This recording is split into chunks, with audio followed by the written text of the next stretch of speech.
Hello, everybody.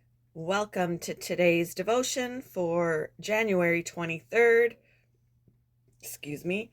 Today's devotion is titled Scraps to Beauty. The Bible reading is from Micah chapter 4, verses 1 to 5.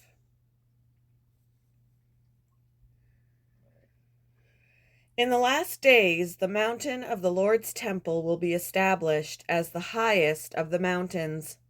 It will be exalted above the hills, and peoples will stream to it. Many nations will come and say, "Come, let us go up to the mountain of the Lord, to the temple of to the temple of the God of Jacob. He will teach us his ways, so that we may walk in his paths. The law will go out from Zion, the word of the Lord from Jerusalem. He will judge between many peoples and will settle disputes for strong nations far and wide. They will beat their swords into plowshares and their spears into pruning hooks. Nation will not take up sword against nation, nor will they train for war anymore. Everyone will sit under their own vine and under their own fig tree, and no one will make them afraid, for the Lord Almighty has spoken. All the nations may walk in the name of their gods, but we will walk in the name of the Lord our God forever and ever."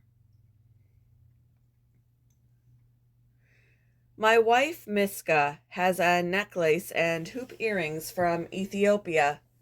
Their elegant simplicity reveals genuine artistry. What's most astounding about these pieces, however, is their story. Due to decades of fierce conflict and a civil war that rages on, Ethiopia's geography is littered with spent artillery shells and cartridges. As an act of hope, Ethiopians scour the torched earth, cleaning up the scraps, and artisans craft jewelry out of what remains of the shells and cartridges. When I heard this story, I heard echoes of Micah boldly declaring God's promise. One day, the prophet announced the people would beat their swords into plowshares and their spears into pruning hooks. Tools meant to kill and maim would, because of God's powerful action, be transformed into tools meant to nurture life.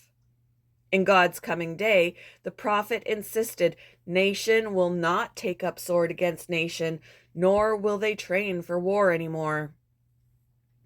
Micah's pronouncement was no harder to imagine in his day than ours.